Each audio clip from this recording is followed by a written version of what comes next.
Good evening, ladies and gentlemen.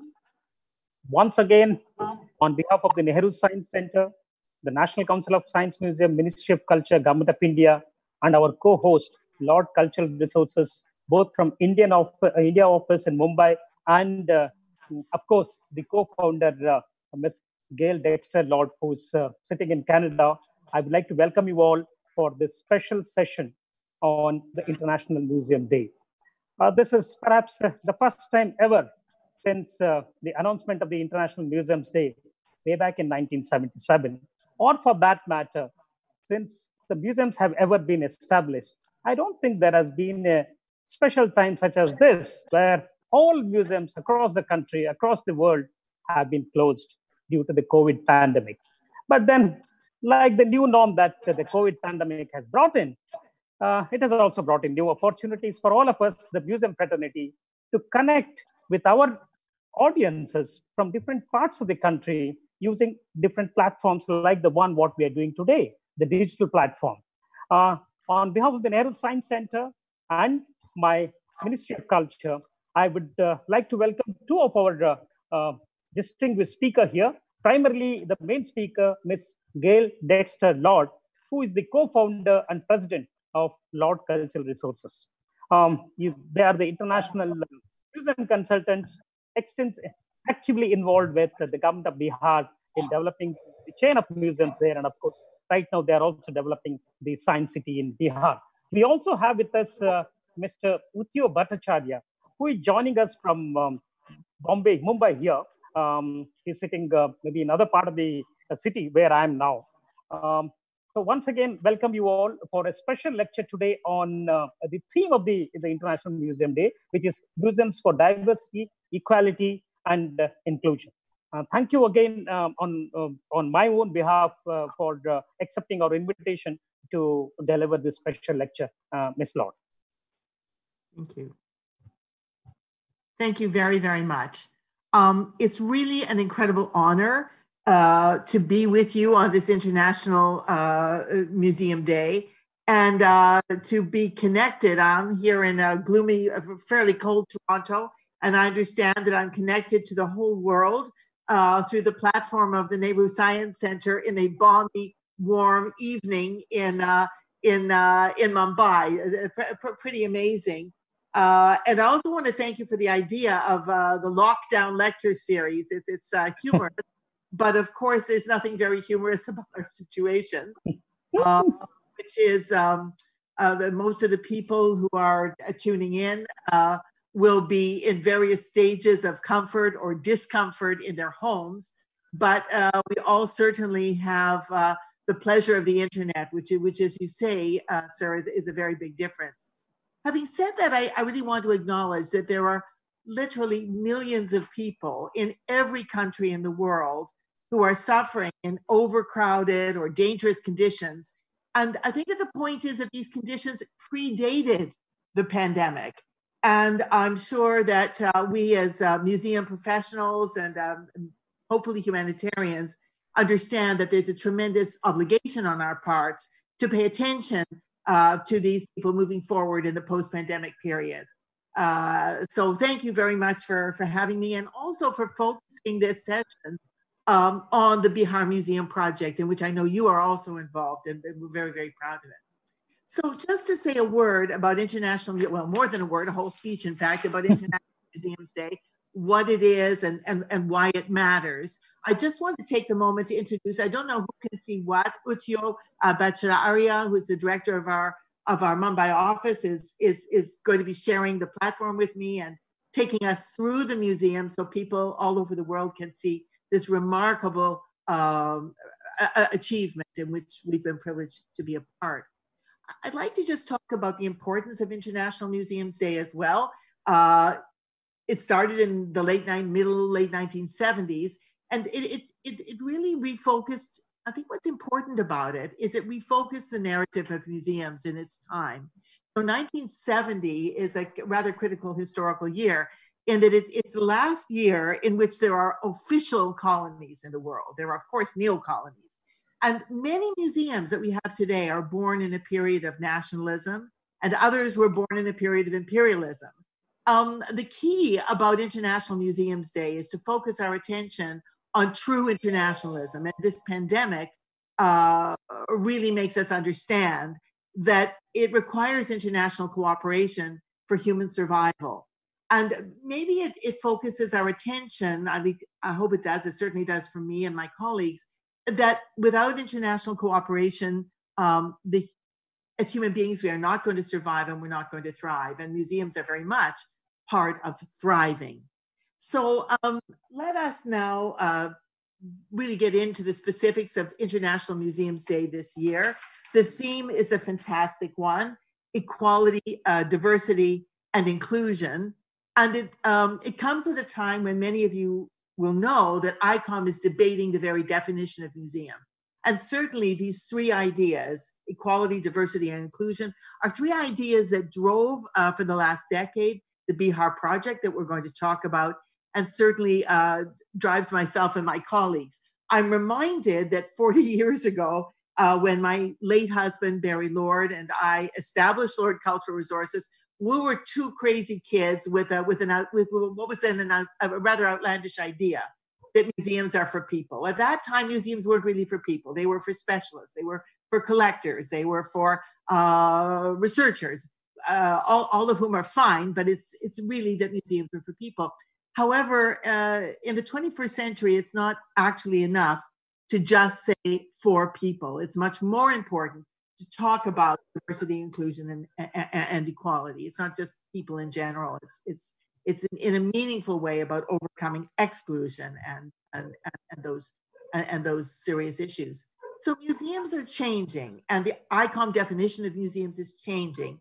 And this chart is, I think, a very good way of simply understanding the change, what museums were and what museums will be becoming. And I think that museums reopen after the pandemic, when they're starting to reopen in some countries and cities even today, we're going to see that they're going to reopen in a new way, because the pandemic has made museums think about their values. So museums were very isolated. Today and in the future, they're very collaborative. They were inward focused, all about collecting and possessing and preserving, all of which are important. But museums, as they reopen, will be much more outward looking. Museums were object centered. Museums are becoming visitor centered.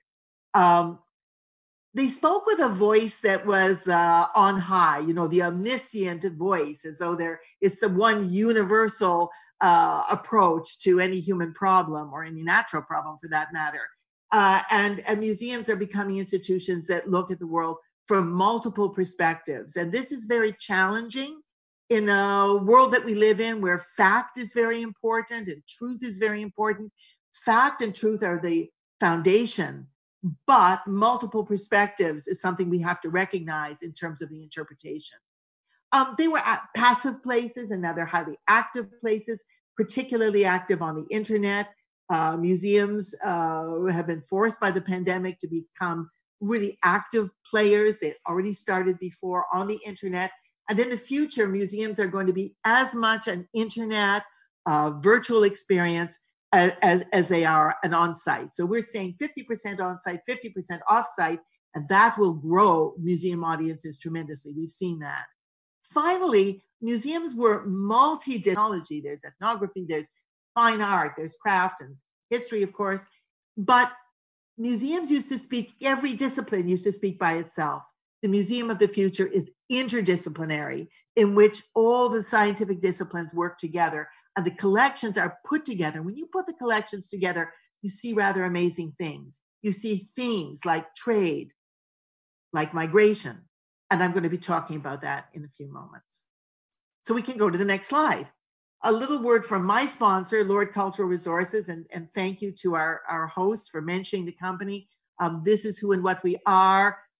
We've worked on 2,400 projects in 57 countries, over 450 cities, Toronto, New York, and Mumbai. And we're very, very proud to be working in India. Very honored, because it's no longer enough just to say you're for people. You have to combat exclusion and combat poverty. There are so many more issues that we understand today. And we started by publishing books. We always believe that we should share our knowledge. And the global community really responded very, very well. So you see a panoply of books here. And from the very beginning, we had so many people in India who were interested in what we had to say and do, because there's a very specific tradition of museums in India. And we'll be talking about that.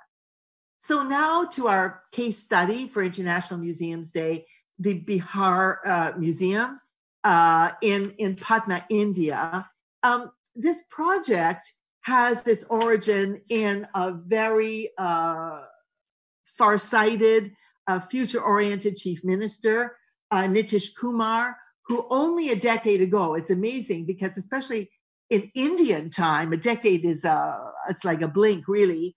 So it's only a decade that that the chief minister had the idea that it was important for Bihar to invest in cultural infrastructure and also to see that culture would be a way of, do I put it?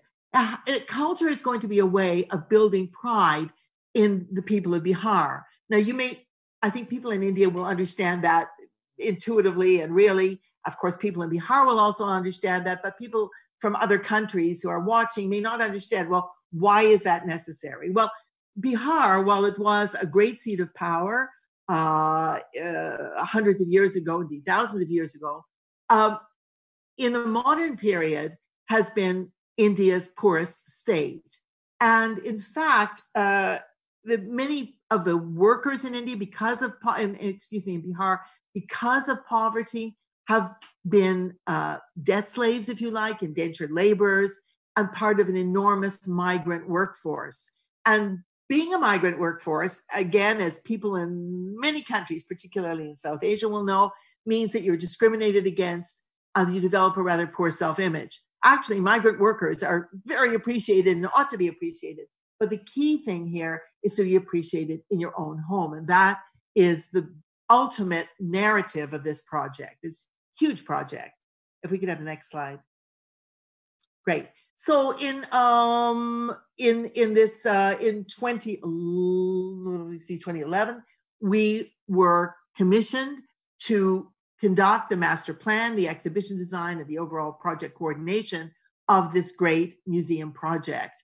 And these are the articles that appeared in the newspaper. And you'll see in the lower left, the Nitish Kumar, the chief minister, was standing beside my dear late husband, Barry Lord, who's the guy in the suit.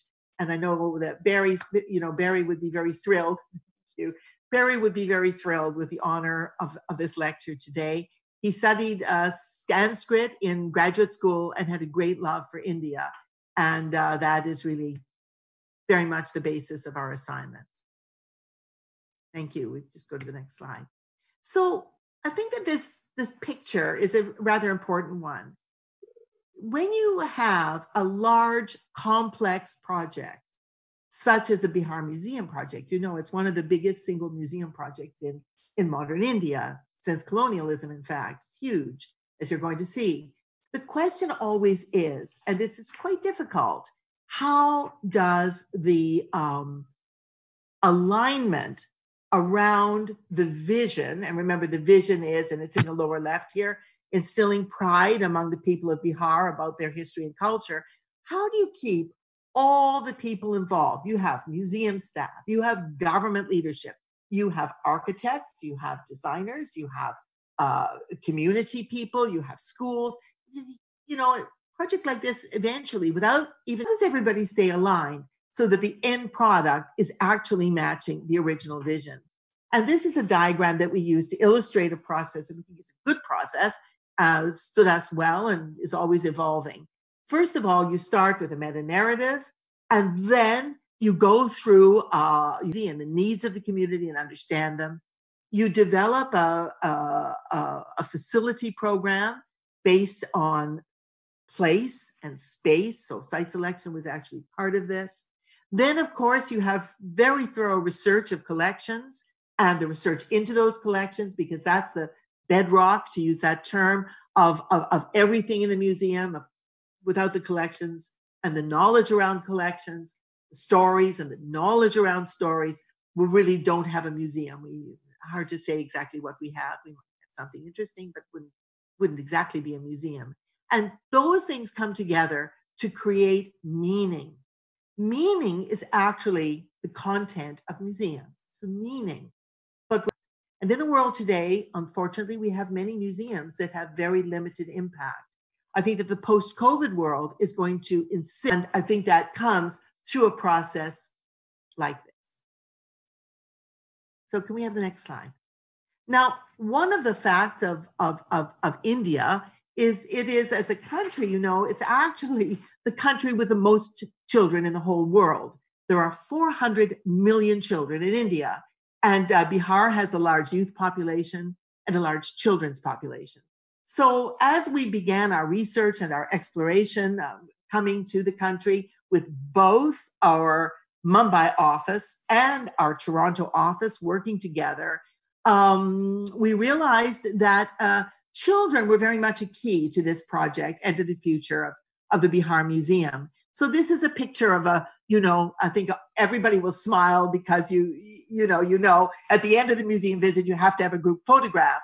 But we decided, recommended, and the government agreed that a children's museum should be the first part of the museum and it should be the first part to open. And the next slide is the opening of the children's museum component. And you'll see a lot of adults, because I think the point is that a children's museum is interactive, it's fun, it's beautiful. The theme here, of course, is natural history, as you can see, and adults can have a lot of fun too. And for general population, often the children's museum is really the key to the accessibility of the whole museum. You know, bad memories take a long time to die, and people's memory of exclusion from colonial era institutions, which this was, is very bitter. People feel excluded, not for a day, not for a year, but for generations. Overcoming that sense of exclusion is really, it's the art form. You think that the art form is the exhibit, but actually the art form is overcoming the tradition of exclusion. And museums everywhere face this, and I'm sure that you all listening will have different views on how we address it. So the master planning strategy, as I said before, is people-centered. But that's where it all starts. Orientation, and you're going to see how the architecture works, is very important in this museum. The operations of the museum, low admission fee, food services, and the orientation area, so it's open in the evening, very important for people to feel comfortable. And then there are 3 pods: the special displays area, which includes the children's museum, the art displays area, which includes a major temporary exhibition space, and the historical displays, which have a tremendous variety of different approaches to history, which my colleague Utio is going to show you in a few minutes. So let's just talk for a moment about the appointment of architects. Lots of projects start with the architect. People want to entrust their kitchens, their lives, and their museums to architects. It's perhaps natural. It's not the best way to plan a museum. It's probably not the best way to plan a kitchen either. But I hope architects watching will forgive me for saying that. You have to start out, as I said, with a process that gets to the needs. We, once we had developed the facility program and the concept for the museum, we were very honored to be invited to operate an international architectural competition. This competition attracted the most international and national architects ever to a project in India. Now, India is a mega large country. I come from a tiny country, geographically large, but population-wise very small. And it was 26 of the world's, including the world's greatest architects, who competed on this project, which is a tremendous source of pride. The winner, it was an international jury for which we were technical advisors only. The winner was the world famous architect of Japan, Maki, in association with Oculus, which is a very good firm based in Mumbai. So it was an international collaboration.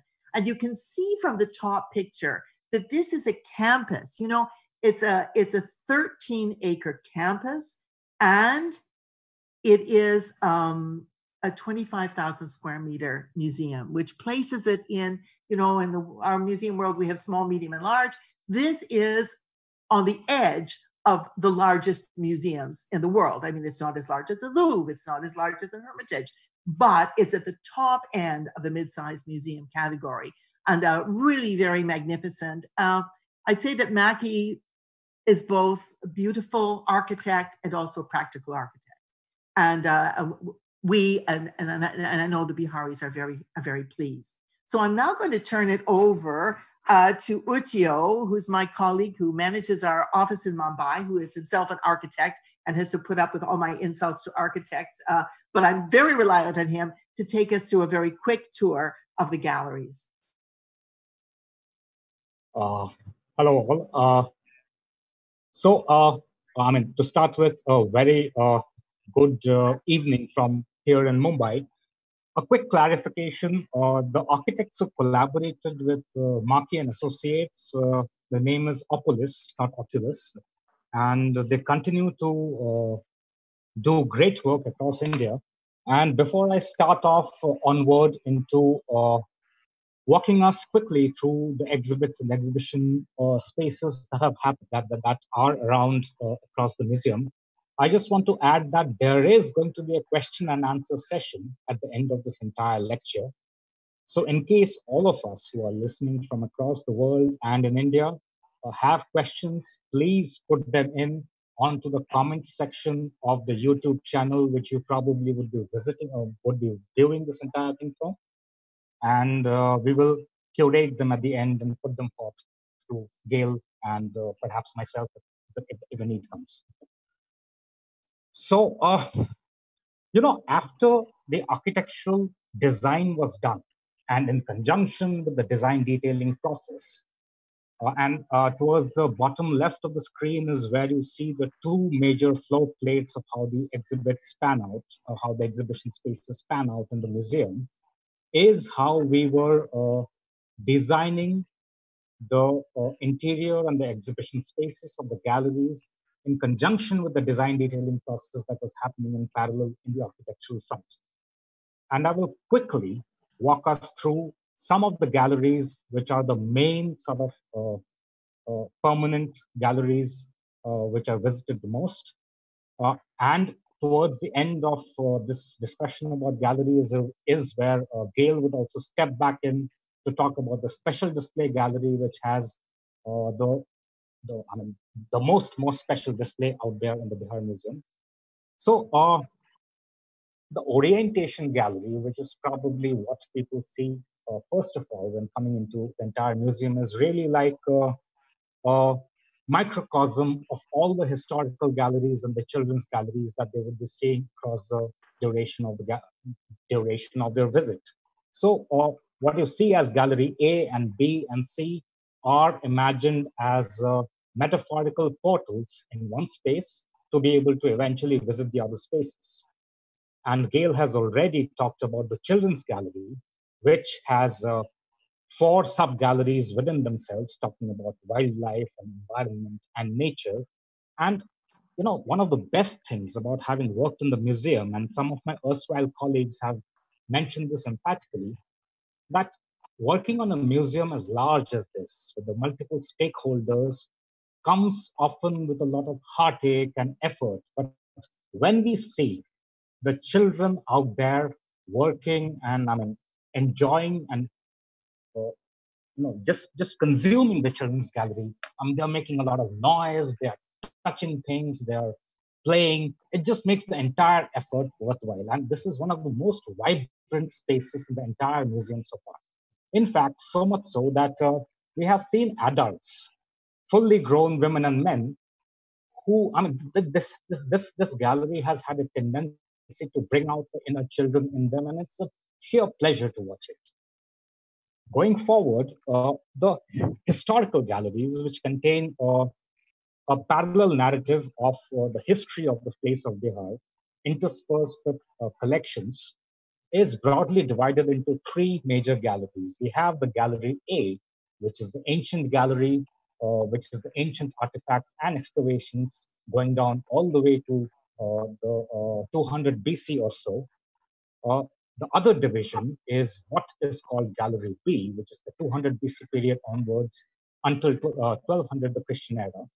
And this is by far the most artifact-intensive gallery of them all. also perhaps the largest in terms of square footage. And there's so much to tell about this. There is the Pala period, there's the Kushan period, there's the Mauryan period, there is Buddhist art, there is all of it, all of Bihar's history of 1400 years encapsulated in a space like this. And after that onwards is what can arguably be called ancient up to medieval, which is the 200 BC era to the 1200 Christian era, which also then translates later into the next gallery, which is late medieval to early modern. Now, all these galleries, and so the Bihar Museum has been opening in phases. So phase one had opened with the Children's Gallery and the Orientation Galleries. All these galleries have been part of phase two. And for the past 8 or 9 months, they have all been open. Trouble is, they're all closed now because of the pandemic. And there's a bit of layover work on Gallery A, which is supposed to finish the moment we open up for reconstruction. Open up construction work after the whole pandemic dies down.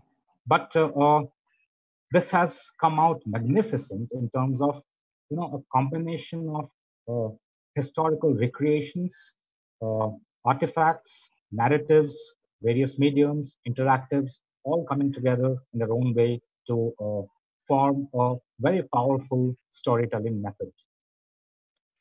Over back to Gail now to talk a little bit about the art gallery, which contains the Yakshi, and also to talk about the Diaspora Galleries, which is an important component of the entire point that Gail and I are making about museums and diversity and inclusion.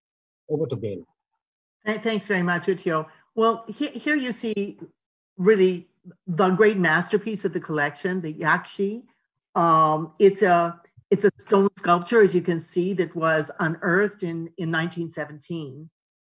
It's simply magnificent. I mean, one's almost speechless before it, and a perfect representation of female beauty, of South Asian female beauty, fertility, and confidence. And it's obviously, I guess I'll make the obvious comparison. South Asian like female beauty, fertility, and confidence. The essence of the galleries that Utio has presented is storytelling, in which objects are spotlit and recreated, and they're placed in an immersive contextual experience. Now, what that means is that in a collection of 50,000 objects, relatively few are in fact shown in those galleries. And that made it very imperative from a point of accessibility and inclusion to have a visible storage gallery. And this is the visible storage gallery. Many of the collection are small items, including coins and postage stamps, which need to be seen very close up. And so you can see in the design that you can walk through, you can wander through, you can browse, but you can also study. And that's visible storage is often called study storage. And it makes small objects particularly accessible to as many people as possible. And it's a beautiful part of the museum. A very special feature, one that really merits our attention, is what is called the Diaspora, the Bihari Diaspora Gallery. And this is the story, and you can see this map, I don't know how well you can see it, which shows the diaspora pattern, the migration of Biharis throughout the world over several hundred years. And I think that migration being one of the most important themes in the world today, people are on the move, people are migrating. The story of migration actually is not a new story. The story of migration is an old story. Human beings, after all, we first left Africa on foot, millions of years ago. The story of migration and human movement is the human story. And we have to ask ourselves why it is largely a story untold in most museums. Most museums prefer the veneer of civilization to what really creates civilization, which is human beings on the move, human beings in interaction, human beings encountering new cultures, struggles, and problems. And the thing about the Diaspora Gallery is the movement of people out of Bihar was caused principally, as I said earlier, by poverty, by exclusion, by a form of slavery, which is called indentured labor, which is often built and embedded in debt slavery, which is a very modern and contemporary form of slavery. And so this gallery has the bravery to tell that story. So you have the greatness of a civilization, and you also have the truth about some of the struggles of the people told from their own point of view. And I think it's very powerful, and it tells us a lot about, well, what does it mean to say words like inclusion? What does it really mean to say equality about in museum philosophy? And what does it actually mean to talk about diversity? And I think that for Bihar, this is a very powerful way of communicating that. And I think it's a great tribute to the to International Museums Day to see a museum realizing the fullness of that vision. You'll notice in the lower left-hand picture the photograph of the reconstruction of a banyan tree, which again is highly symbolic of the people of Bihar and the kind of international and national ecosystem from the strong roots and branches of such a beautiful tree. So now I just need Utio to tell you a little bit about some of our other work in India, and then I'll be closing and we'll be able to talk to each other. Hi. What started with, am I on? Yeah. What started with our work in Bihar, Patna specifically, with the Bihar Museum, also translated into a little more work that we continue to do in Bihar itself, because the entire thrust of what the establishment of the people of Bihar really wanted to do was build cultural infrastructure for the state and the city of Patna specifically. So we started with the Bihar Museum. It eventually then led on to, so Bihar is very rich in multiple fronts. It is the birthplace of the Buddha. It is the place where Guru Gobind Singh, one of the 10th Guru of the Sikh people, was born. There is, it's a seat of multiple spiritual dimensions. So we also got to work on the Buddha Smriti Park, which is in Patna, but not close to the Bihar Museum, because there was a focused thrust to distribute cultural epicenters across the city to activate them at a city level. We are presently working on the Science City in Bihar, in Patna itself. So taking a step back for a minute, the Bihar Museum is very interdisciplinary, which is what the future of museums should be. But it is very interdisciplinary with the limitation or within the framework of the humanities. But part of cultural vitalization or revitalization and accessibility of a city and a people also involves the sciences deeply. So which is where we are now working in a similar vein, like we are doing the Bihar Museum, like we have done the Bihar Museum, we are doing the Science City in Patna. And right now, a stellar team of architects, exhibition designers, and project managers are working on the building and exhibit at the same time. It's still a few years away from opening, but this would add to the entire cultural ecosystem and the knowledge ecosystem of how Bihar is operating, how Patna, the city, functions. We also had the opportunity to work on the museum and the visitor center at the Statue of Unity, which is,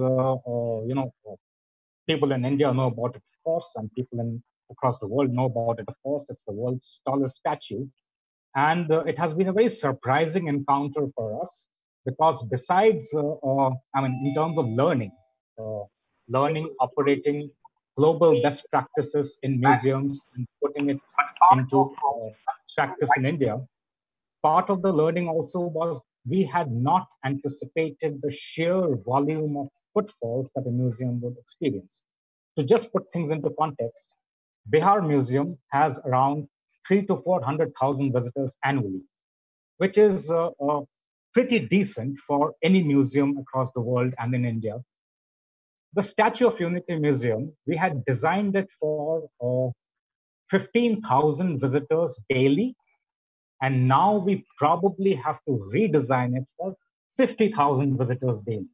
So 15 to 50,000 visitors every day, peak footfall, is something that we're trying to work with. So our work in India and South Asia has been a constant source of learning and relearning and reinventing whatever knowledge frameworks we have and applying them afresh. Has been always that.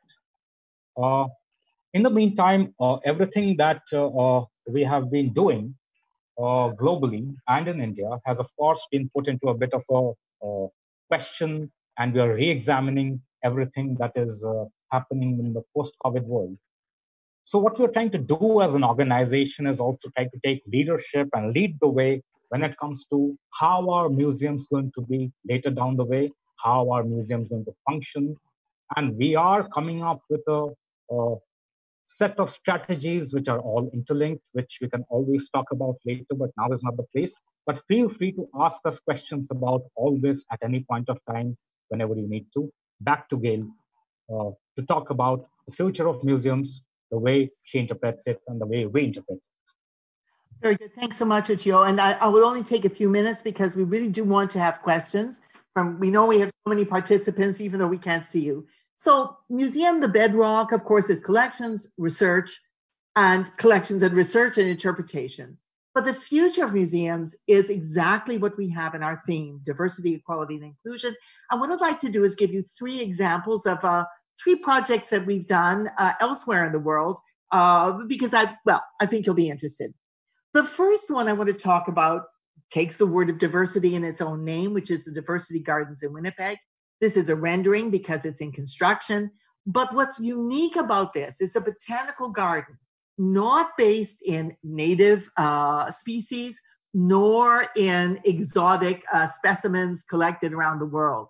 It's actually a collection based on what matters to immigrants, the plants that they bring with them, the plants that they cultivate, and why. So again, even in a field that you might not think it was really so much about diversity, namely botanical garden, it is possible. It's about how we think about what we do.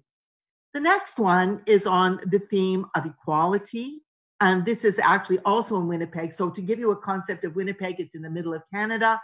The temperature varies from plus 30, maybe even 35 in the summer to minus 30 and often minus 40 in the winter. So very special challenges there, but the people are very fantastic at overcoming them.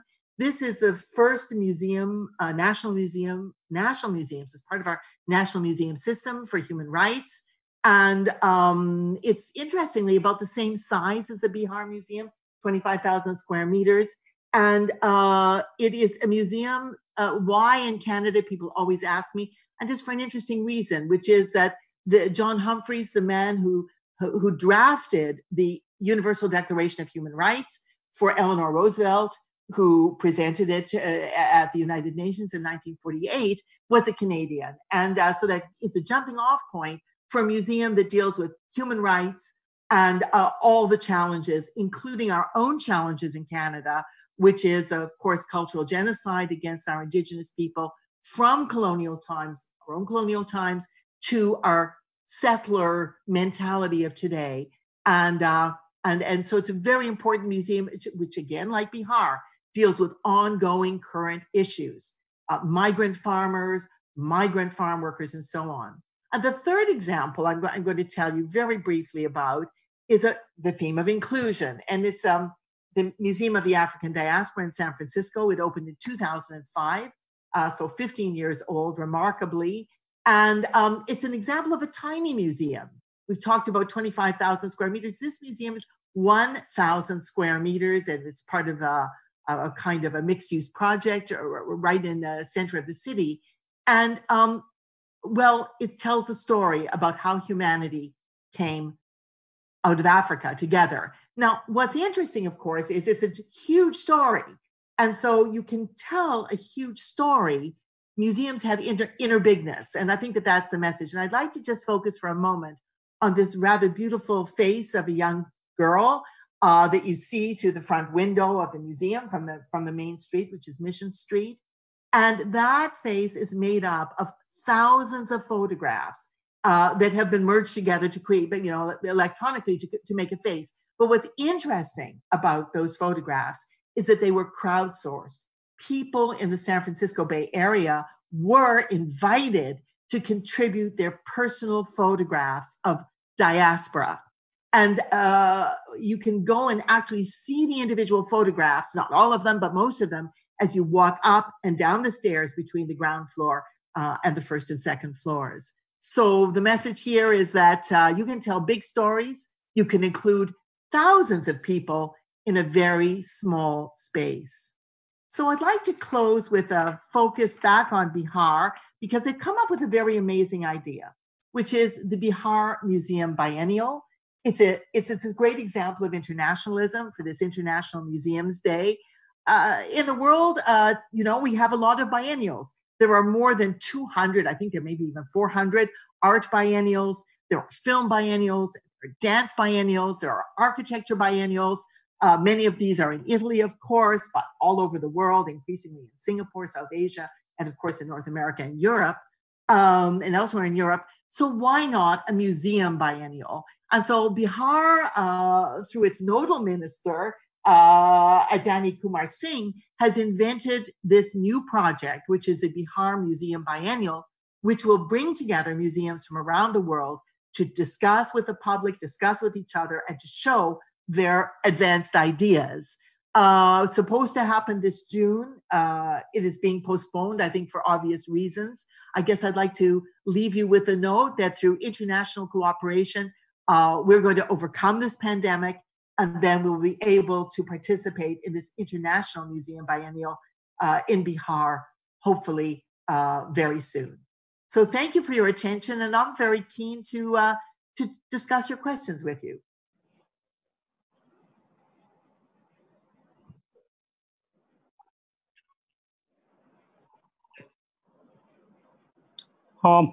Ms. Lord, it's such a wonderful pleasure for us that you gave such an exhaustive presentation and centering around the theme Museums for Diversity, Equality, and Inclusion. If you look at the title or the theme of this year's International Day, it's a microcosm of what India is all about. It's diversity, it's equality, it's inclusion. It's inclusion in terms of the diversity of the people, our food habits, our religion, our whatnot. Everything. We are a really diverse nation, and I'm sure you, while researching on the project for the Bihar Museum, you must have come across this diversity. Interestingly, I know very recently, we at the Nehru Science Center, we are a part of the National Council of Science Museum, which has got about 20-odd science, 25 science centers with national level centers in Delhi, Calcutta, Bangalore, and Mumbai. Each of them, Utyoji, they receive about a minimum of 600,000 visitors to a maximum of 150,000 visitors. That's the kind of a visitor that we normally get in these science museums. Very recently, just last year, we had an exhibition known as Outbreak, the 1918 the Spanish flu exhibition, which we did in collaboration with, I don't know, it happened that way, and that in 2 years, we have this outbreak of COVID pandemic. We do a diverse program, and it's such an honor that we have collaborated with you, and this is just the beginning of a long-term collaboration between the two of us. Thank you. We should mention that you and I met on LinkedIn, another example of a platform.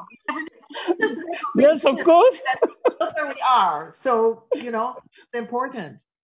It's remarkable that, during the lockdown, Ms. Lord and I, we got connected on the LinkedIn. It's the internet platform, the democratic way of connecting the global, that's the equality in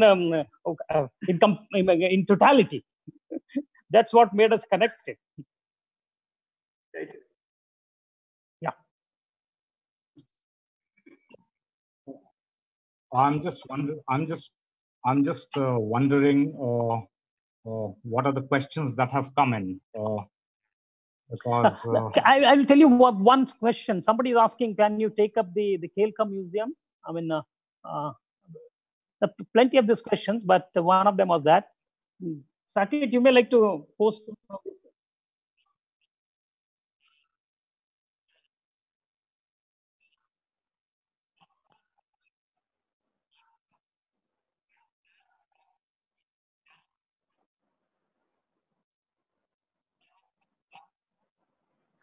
So I'll just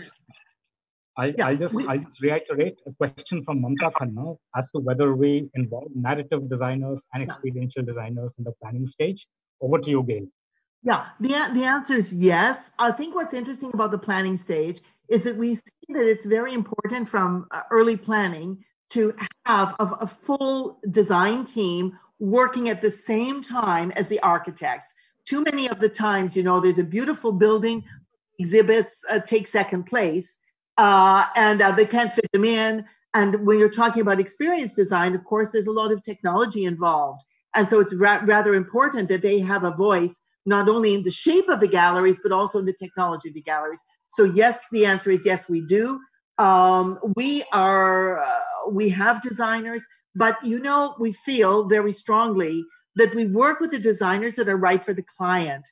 And so we work with architects from around the world, we work with designers from around the world, and we see ourselves very much as planner designers, facility designers, and not the only designers, but we're very collaborative. Yes. Yeah. I'm just. Can I ask one question? There is one here. It's an interesting one. There's one Margos Lopez. She's asking, can you tell us a bit about how do you foresee the experience of the museum changing after the COVID-19? Yeah, well, that's a great question. And nobody can see the future, but it's very clear that a lot of the trends that we attribute to COVID, right? In fact, are issues that started before COVID. I mean, poverty started before COVID. Migration started before COVID. Communication started before COVID. So I think it's how COVID actually speeds it up and requires us to act, not just to think. So in COVID, because of the pandemic, people had to use the internet. Some people who were privileged, like me, to travel all over the world, to do most of my work in person, that stopped.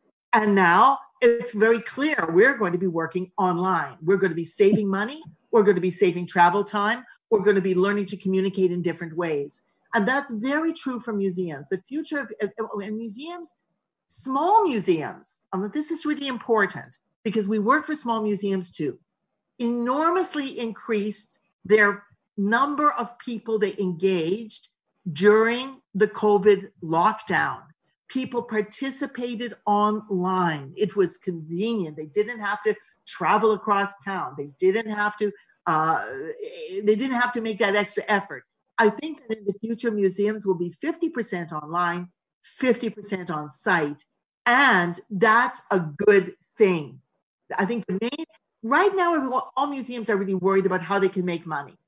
But you know what? We're not the only sector that's worried about money. We have to reach out and understand social services are worried about money, private sector, capital, everybody's worried about money.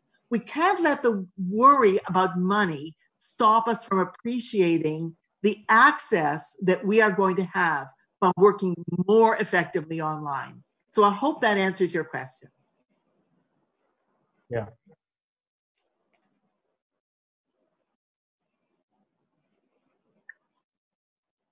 Yeah. So we have a question that is coming from a certain Leonard Steinbach.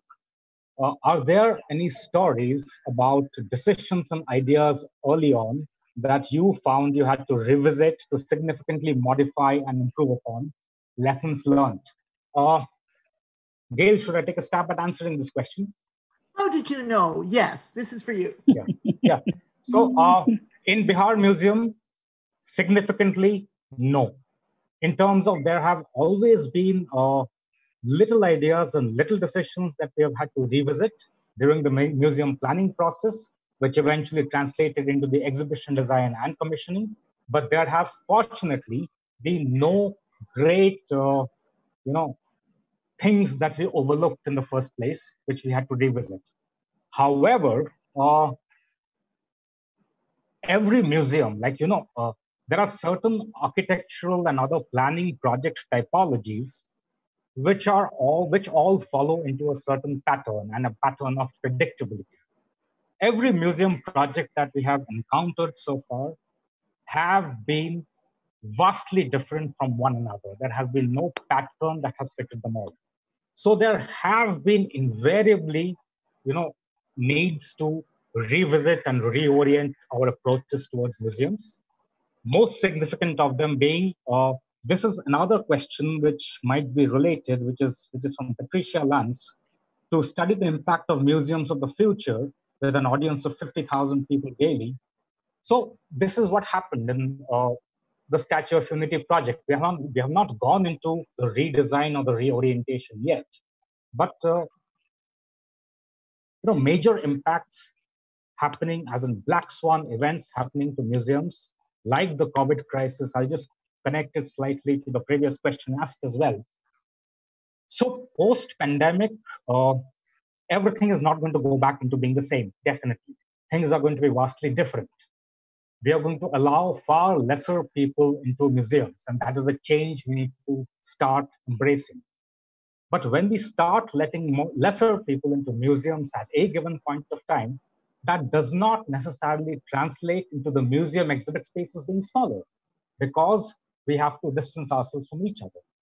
There are efforts happening in museums that are beginning to reopen in places like Germany, where we are talking about one-way directions, and we are talking about one-way movement and social distancing. So it's an ever-changing game and framework. So going back to Leonard's original question about decisions and ideas early on, not in the planning phase that we had to revisit majorly, but post-opening and in a new world, everything is something that we have to relook at very carefully.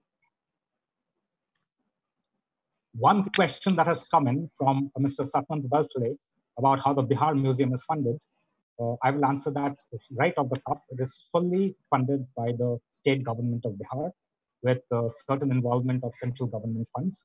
It is part of the cultural revitalization exercise. It is obviously helped in a bit by revenues like ticketing and restaurants, but the entire funding structure is state. So, any more questions that you think are good for us to ask?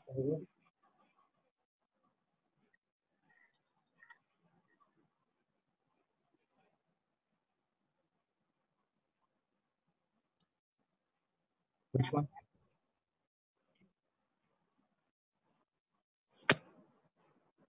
So there is a question from Marcia Maharani. When you speak about the about the Bihar Museum having the bravery to talk about struggles related to equality and diversity in the diaspora, can we talk about specifics about the stories presented? Gail, I'd like you to chat about that, and then I'm going to talk about another aspect. This is honestly, it would be better if you write to us about it, because the moment we start talking about the Diaspora Gallery, that is talk for another entire lecture in itself. but in a nutshell, in the gallery, besides thematic representations of diaspora, like we have the banyan tree, which is representing something growing out of one place and spreading itself all over the place, there is lots of conversation about music of the Bihar diaspora that has traveled to places like South Africa and across the world, and how it has mutated. There is talk about stories about food.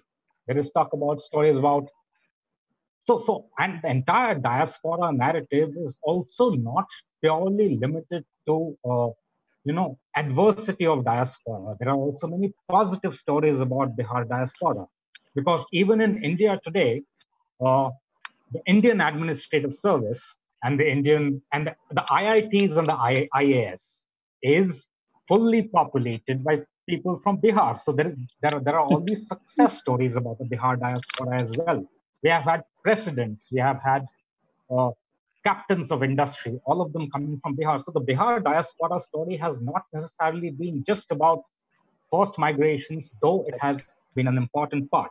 So there is, so summing it up, there's food, there is music, there is geography, there is culture, there is talk about the food cultures of South Africa, which have a lot to do with Bihari food. And that, by the way, ties in into some of the cuisine that is served in the cafeteria in the Bihar Museum, which is run by Potbelly, which is one of the most beautiful food places out there. So everything kind of amalgamates together in a nice way.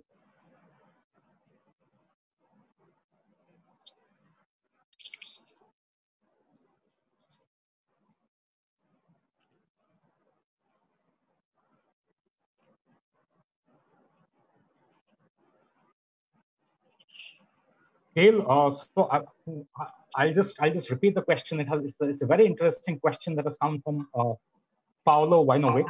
I'm hoping I'm pronouncing the names correctly, and I really apologize if I do not. Gail, what do you think will be the future of museums in Italy that depends so heavily on international travel? Yeah, well, I know Paola, and so it's very nice, Paola, to hear from you.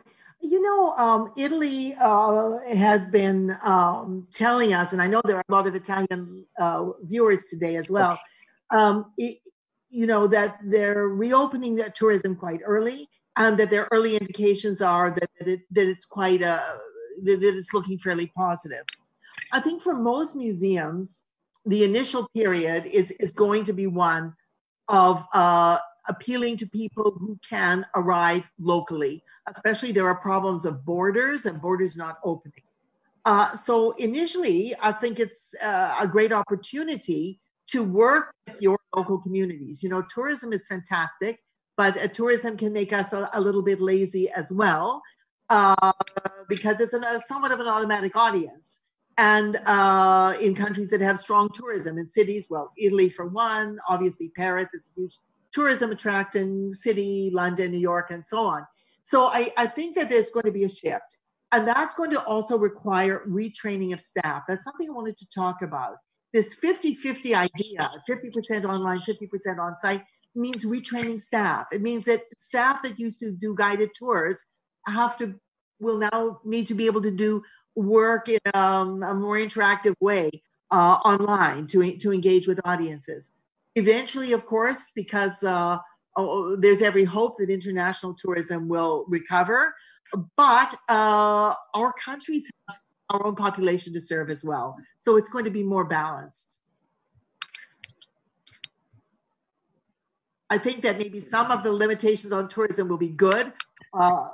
Dare I say that those huge cruise ships probably will not be returning in the same way, that are so damaging to certain Italian cities like Venice. So I think that there's going to be big shifts and change of consciousness.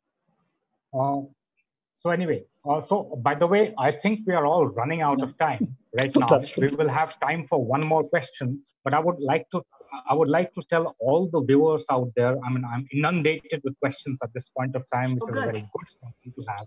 And I have a slight trouble picking the next question to ask. But all of us who have questions, please write to us and we would be happy to answer them.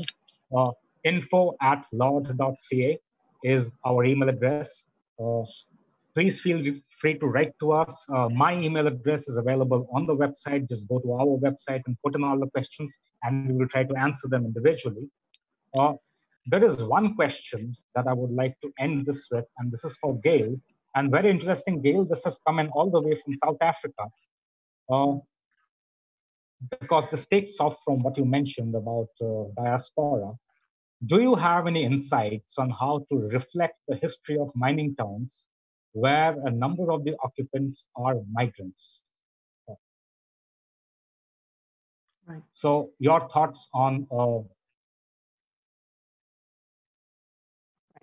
Yeah. So I think that, of course, I should just say that I've been very honored to have worked in South Africa and specifically on Constitution Hill in Johannesburg, which is a very remarkable site. It's a site where the old Fort Prison was. It's, I just need to say, it's more of that international connectedness between India and Africa, both at different times in history. Both Gandhi and Mandela were actually incarcerated in the same prison, of course, not at the same time.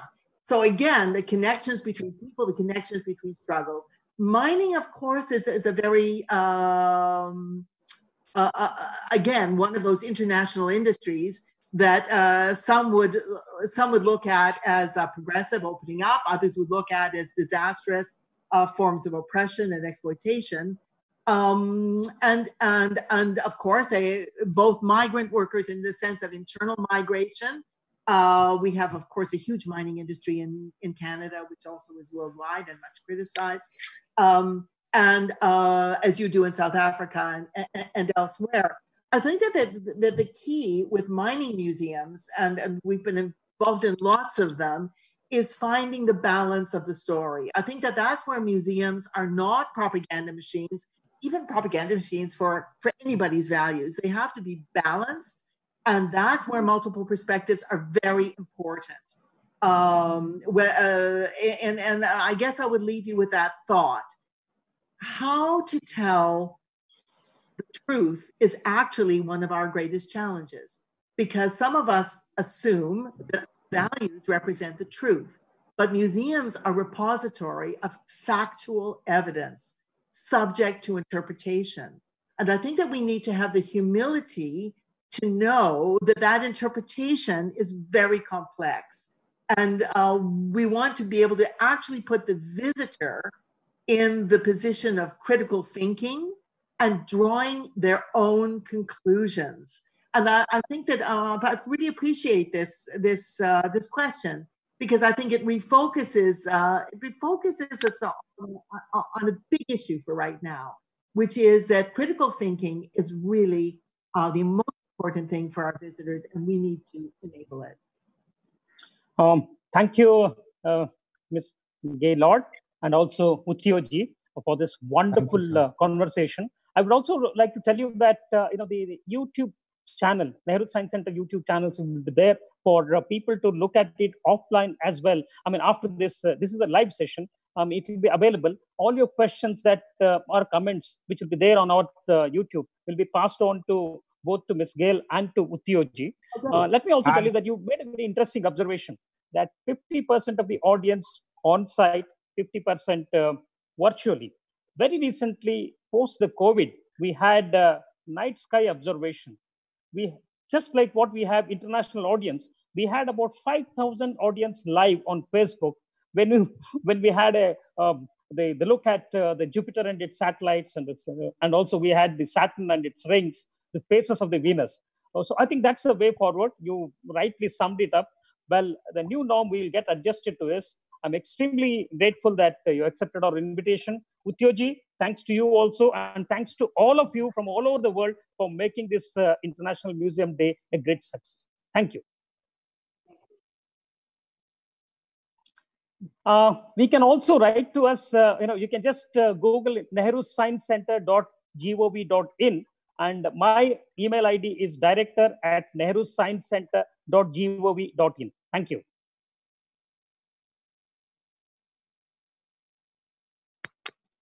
Yeah, thank you. Signing off. Thank you. Thank you.